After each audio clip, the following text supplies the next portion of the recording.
The first time I saw her father, I was on my knees. My hands were shaking. A gun was pointed at my head, and the woman I loved stood beside him and said, "He's the one." That was the moment I realized loving her was never going to be safe. This is how everything went wrong, and how it somehow went right. I never planned to leave Africa. I also never planned to stay in Korea. Life pushed me from one place to another until standing still was no longer an option. My father was African. My mother was Korean. They met when my father came to Busan for construction work. People stared at them everywhere they went.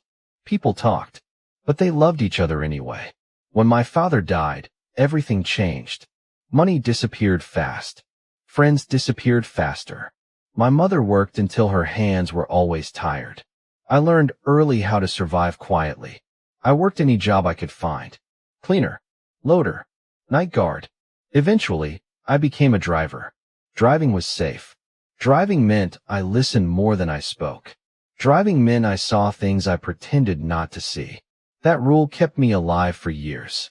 Then one night, I broke it. It was raining hard, the kind of rain that turns streets into mirrors. I was waiting near a hotel when a private booking came in. Cash payment. No questions. The pay was too good, but I accepted. She came out alone. Tall, calm, dark coat. She didn't rush. She didn't look around. That alone told me something was wrong. "Airport," she said. Her voice was soft but controlled. As we drove, I noticed one car behind us. Then another. Same distance. Same speed. I checked again. Still there. I didn't say anything. She did. "They're not police," she said. I nodded. "You're not scared," she added. "I don't get paid to panic," I replied. She smiled. That smile cost me everything. I took us through side roads. Old streets. Places tourists don't go. The cars followed. My heart stayed slow. Fear makes mistakes. Calm keeps options open. I cut the headlights, stopped suddenly, and turned through a narrow opening. They missed us. For a moment, there was only rain and breathing. She laughed, not in relief, but enjoyment. "What's your name?" she asked. I told her. She repeated it slowly. "My name is Sophia," she said. We exchanged contacts, then I dropped her off safely at the airport. She tipped me more than my monthly rent and walked away into the airport. I thought that was the end. I was wrong. Few weeks later, she returned to Korea. She was always alone, always quiet. She kept calling, sometimes during the day, sometimes late at night. We talked about food, cities, music, never about family. Once I asked where she was from. "Everywhere," she said. "Nowhere." That answer stayed with me. Weeks passed, then months. I noticed men watching from corners. My phone losing signal for no reason. Cars parked too long. One night, I asked her if she was in trouble. She looked at me and said, "Everyone is in trouble. Some people just don't know it yet." One night, she asked me to come upstairs. A hotel room. Expensive.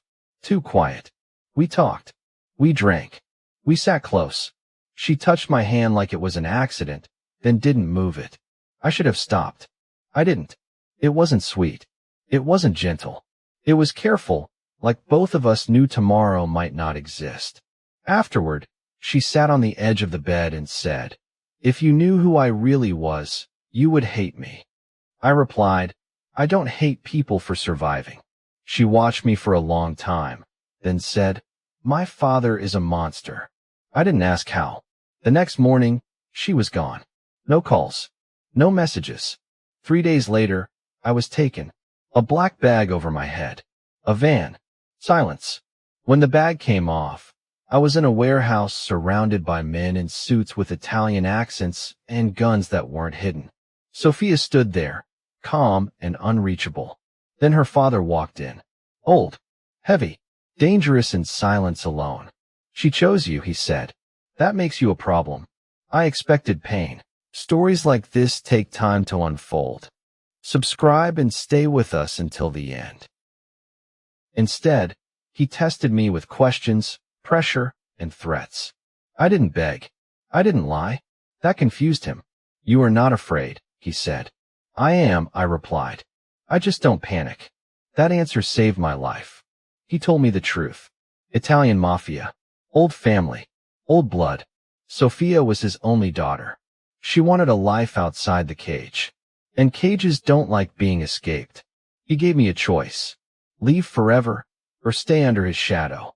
Sofia looked at me, scared for the first time. I said I would stay, but I would never work for him.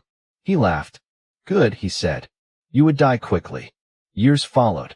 Hard years. They watched me, followed me, tested me. Sofia and I met in stolen moments. Short walks. Quiet meals. No phones. Sometimes we argued. You should hate me, she said once. I ruined your life. I told her she didn't ruin it. She showed me what it was missing. Then her father grew sick. Enemies moved closer. The family cracked. One night, gunshots rang through their compound. Chaos followed. I got Sofia out. No guards. No money. No plan. Just running. After we escaped that night, life did not suddenly become peaceful. That is the part movies lie about. Running does not end fear. It stretches it. We moved often. Small towns first, then smaller ones. We avoided cities. We avoided cameras. We paid in cash. Sofia never complained, but I saw the fear in her sleep. Loud sounds made her freeze. Sometimes she whispered Italian names in the dark. I learned not to ask. I worked whatever job would not ask questions. Farm work. Night driving. Warehouse loading. One place fired me because customers stared too much. Another fired me because the owner said my face brought trouble. I did not argue. Trouble had followed me before. One night, while washing dishes behind a roadside restaurant, I noticed a familiar car parked too long across the street. Black. Clean. Engine running. I didn't tell Sofia. Panic spreads faster than danger. A week later, Sofia disappeared. No trace. No message left. Just gone. Her jacket missing. Her phone left behind. No note. That scared me more than blood would have. I searched for days. On the third night, a message was sent. Stop looking, or she dies. A photo of my childhood home in Busan.